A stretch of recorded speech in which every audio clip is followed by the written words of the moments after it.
ये कहानी है एक प्यारे से गांव की, जिसमें राधा और गोपी नाम के दो भाई बहन रहते थे। इनके माता पिता इनको बचपन में छोड़कर ही भगवान को प्यारे हो गए थे। अपने माता पिता के गुजर जाने के बाद अब इनका इस दुनिया में एक दूसरे के अलावा कोई भी नहीं था।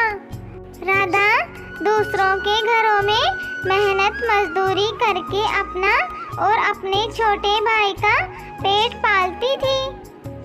इसी तरह दूसरों के घरों में काम करते करते राधा को कई दिन बीत जाते हैं। दीदी, आप सुबह सुबह मुझे अकेला छोड़कर कहाँ चली जाती हो?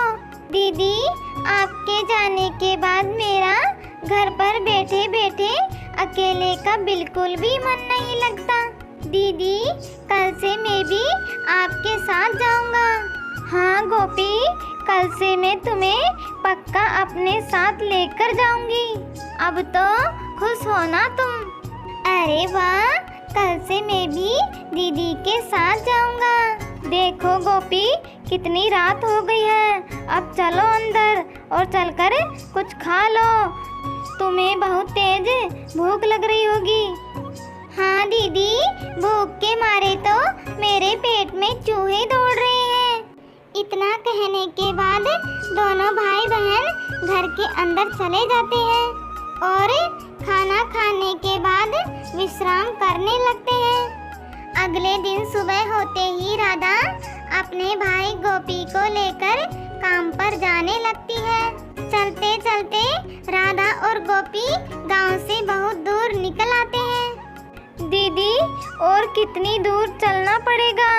मैं चलते चलते बहुत थक गया हूँ और मुझे तो भूख भी लग रही है। बस गोपी, थोड़ी दूर और फिर मैं आगे चलकर तुम्हें कुछ ना कुछ खिला दूंगी।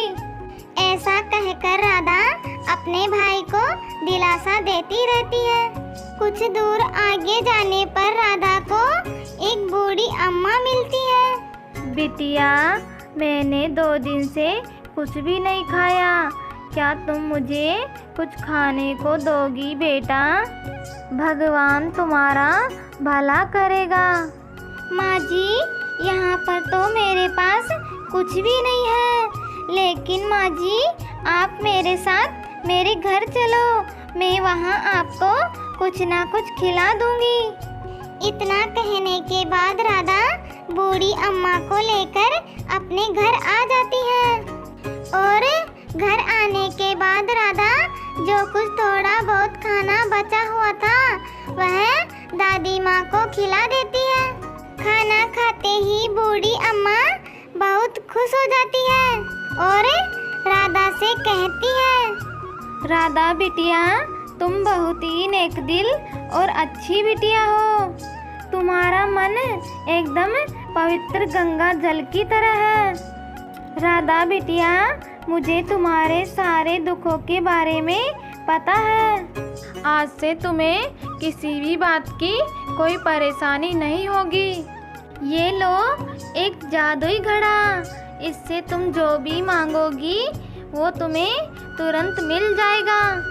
और हाँ, तुम एक बात का विशेष ध्यान रखना, इस जादुई घड़े के बारे में तुम दोनों भाई बहनों के अलावा किसी और को पता नहीं चलना चाहिए, नहीं तो इसकी जादुई शक्तियाँ खत्म हो जाएगी।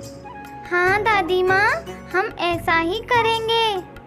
दादी माँ, आप हमारे लिए साक्षात एक देवी के रूप में आई हो। दादी माँ, आपने हमारी इतनी सहायता की, इसके लिए मैं आपको सत सत प्रणाम करती हूँ। अच्छा राधा बिटिया, अब मैं चलती हूँ। तुम अपना और अपने छोटे भाई का अच्छे से ख्याल रखना। इतना कहकर दादी माँ वहाँ से चली जाती है।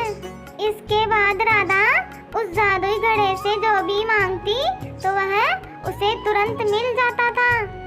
अब राधा और गोपी के पास किसी भी बात की कोई कमी नहीं थी। राधा ने गोपी का दाखिला एक अच्छे से स्कूल में करवा दिया था। इसके बाद राधा और गोपी दोनों भाई बहन खुशी खुशी रहने लगते हैं।